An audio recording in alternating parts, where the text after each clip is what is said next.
আল্লাহর জিকির, আল্লাহর ভয় মানুষের অন্তরকে পরিষ্কার করে দেয়।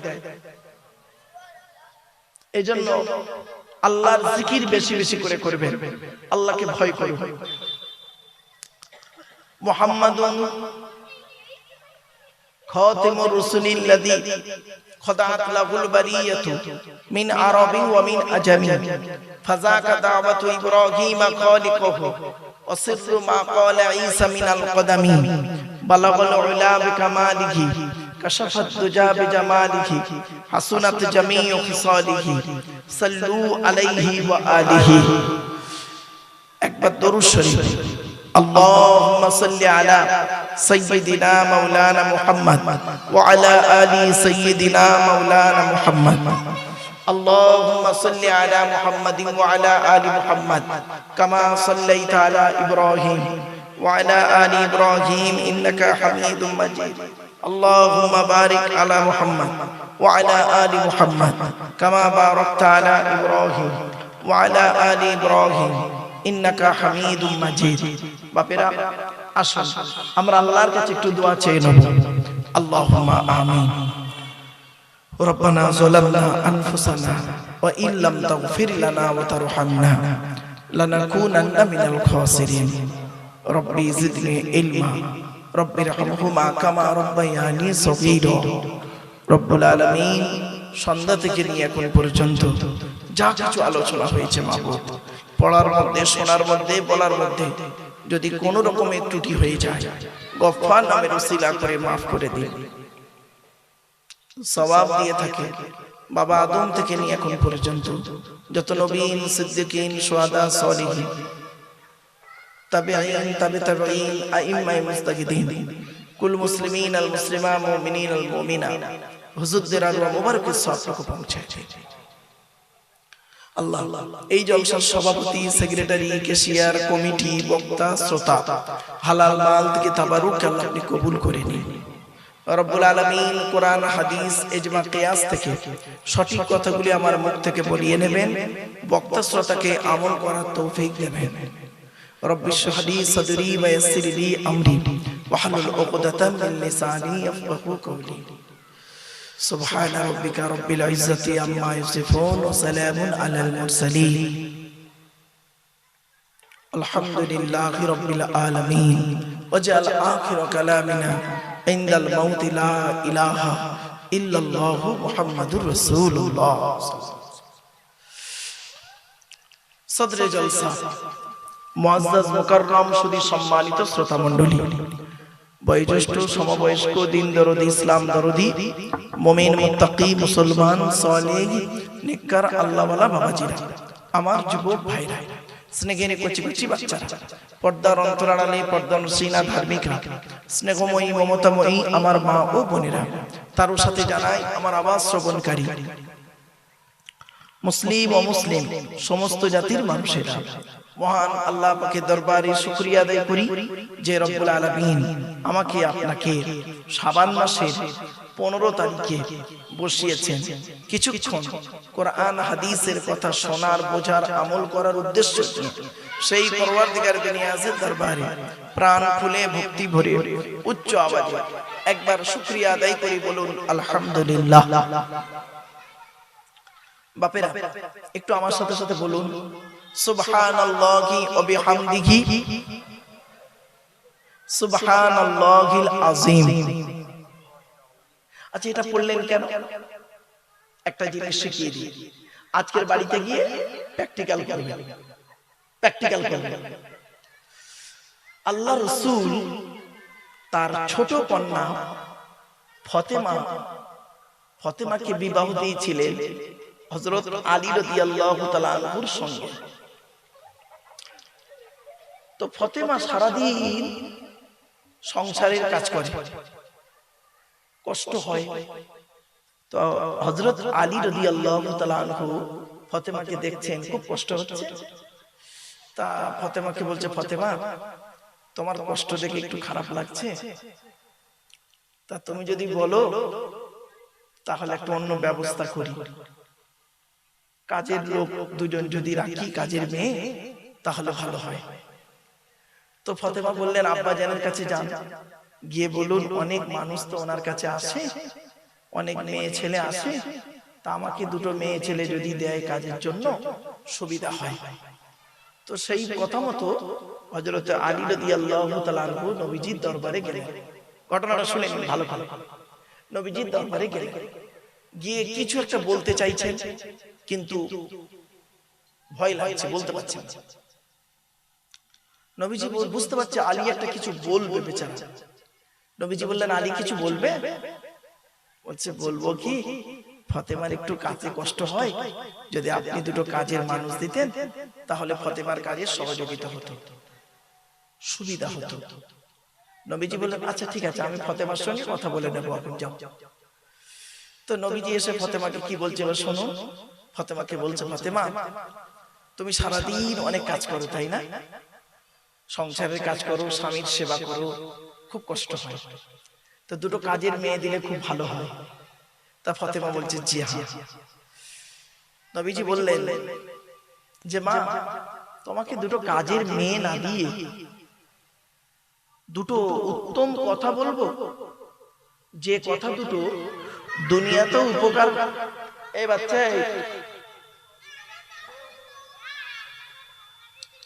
ওই বাচ্চাগুলো একটু সরিয়ে দেন।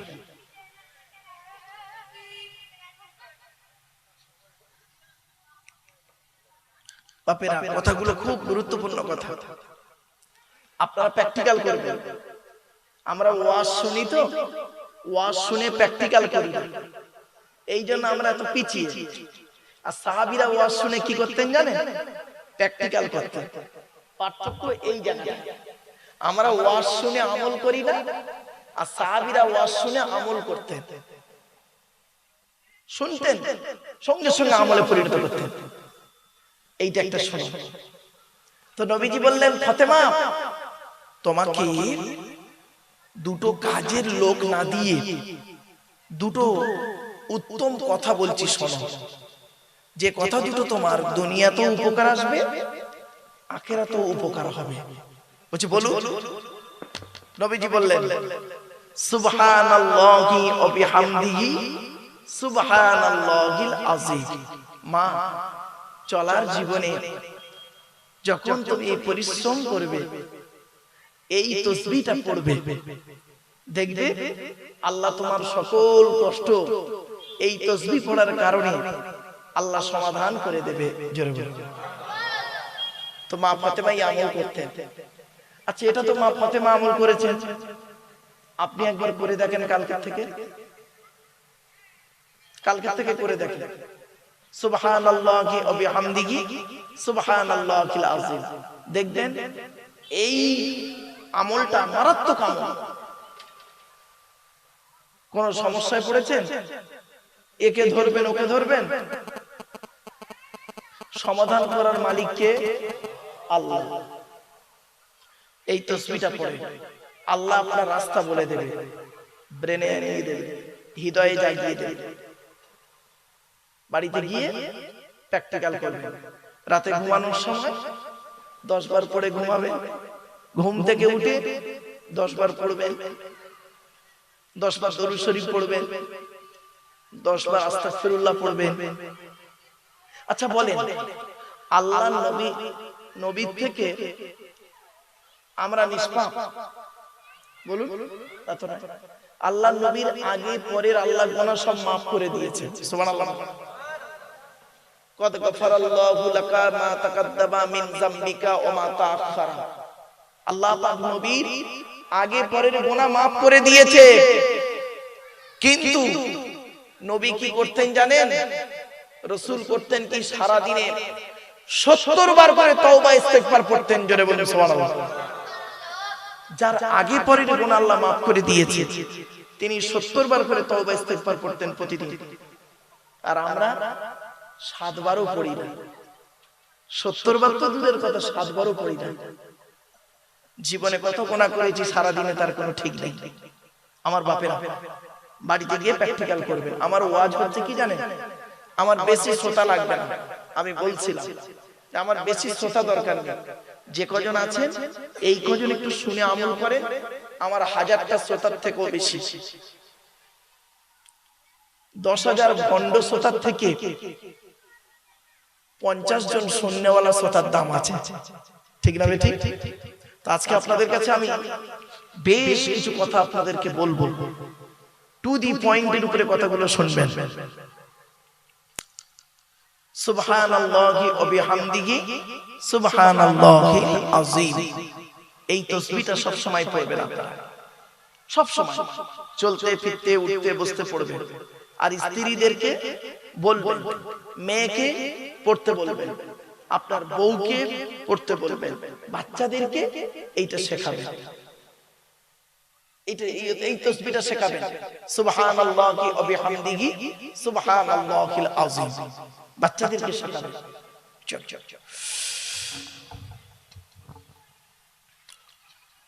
মুআজ্জাজ মুকাররম শুধু সম্মানিত শ্রোতা মণ্ডলী, বাবাজিরা, গ্রামের সমস্ত মা বোনদের কাছে আমার একান্ত আবেদন নিবেদন, আপনারা দয়া করে মেহেরবানি করে পবিত্র কোরআনুল কারীমের মাহফিলে হাজির হয়ে যান।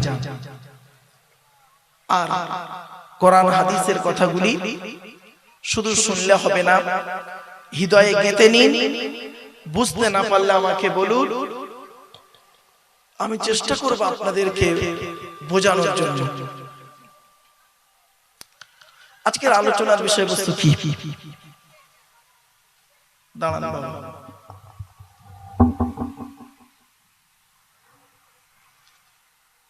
ঠিক আছে, এইটা একটু ডিস্টার্ব করছে। আজকের আলোচনার বিষয়বস্তু কি? আল্লাহর বিধান, এই কোরআন আমার হাতে।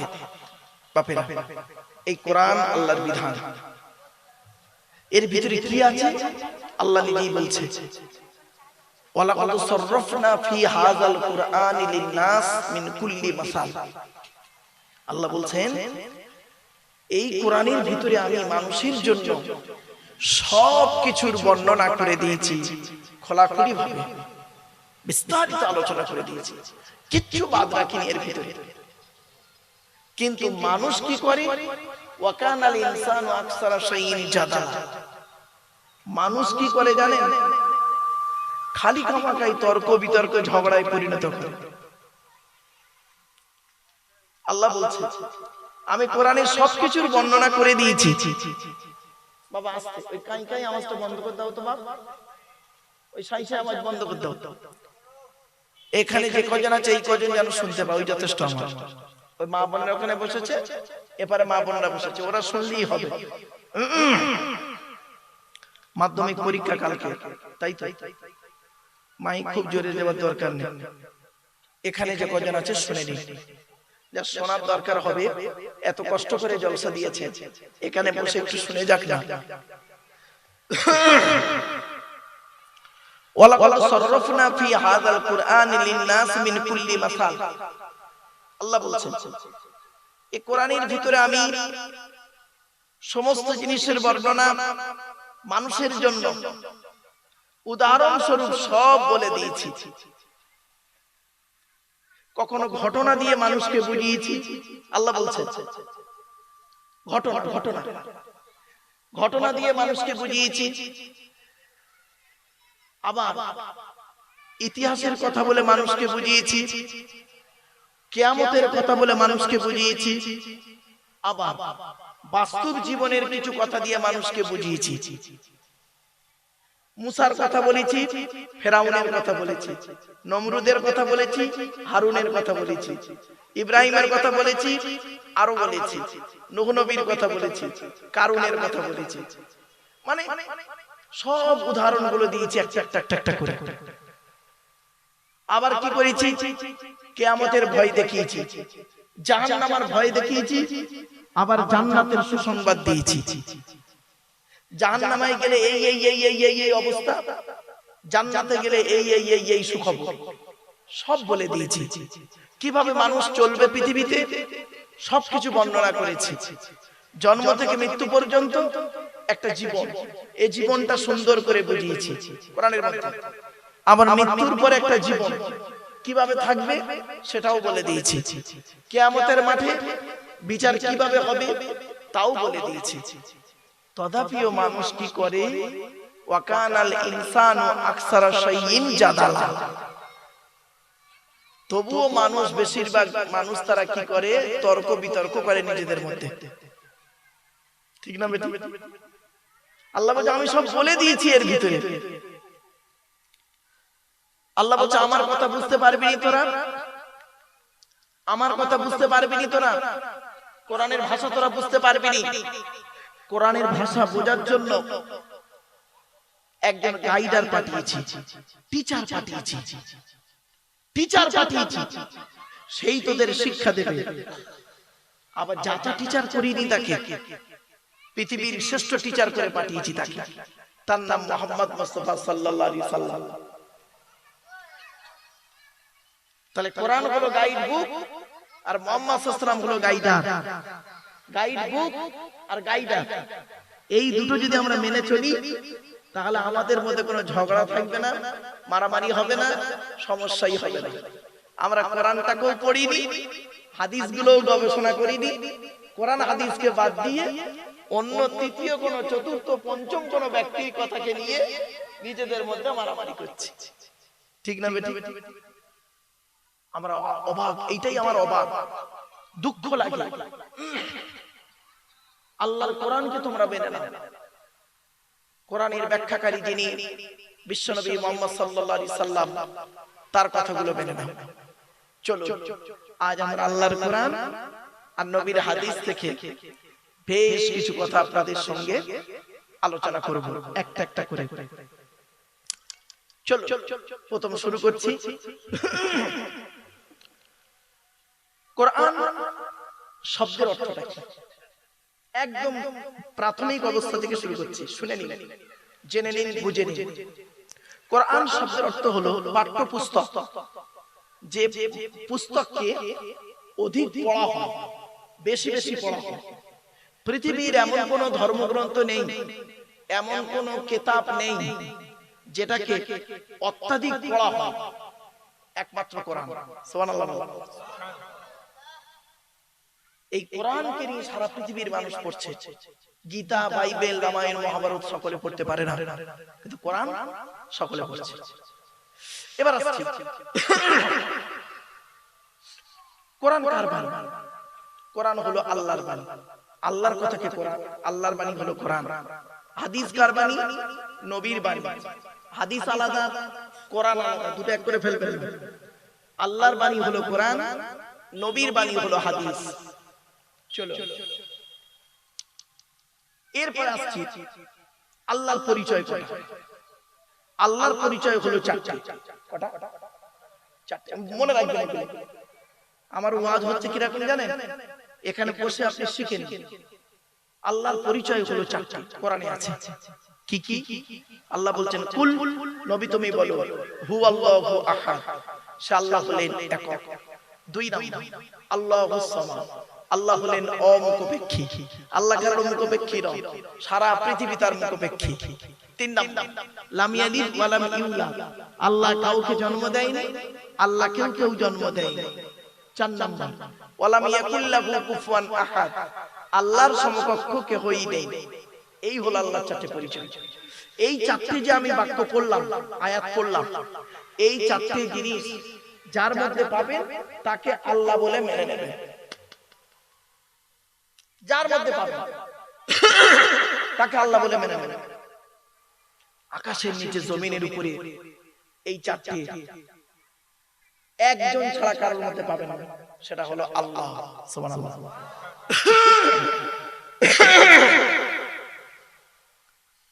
সৃষ্টিকর্তা হতে গেলে এই চারটি গুণ থাকতে হবে, তবেই সে সৃষ্টিকর্তা হতে পারবে। এক নম্বর, তিনি কি একক? আপনি যদি বলেন আমি সৃষ্টিকর্তা, তা আপনি কি একক?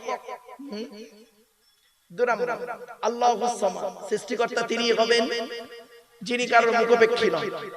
তা আপনি কারোর মুখপেক্ষী নন, আমরা কারোর মুখপেক্ষী নই। ছোটবেলায় মায়ের মুখপেক্ষী ছিলাম, মা কখন দুধ দেবে নইলে খাচ্ছি। আর বড় হয়ে, বুড়ো হয়ে বৌমার মুখপেক্ষী, বৌমা কখন ভাত দেবে তাই খাবো। হয়েছে? এবার আল্লাহ হতে গেলে কি লাম ইয়ালিদ ওয়া লাম ইউলাদ, আল্লাহ কাউকে জন্ম দেয়নি, আল্লাহকেও কেউ জন্ম দেয়নি।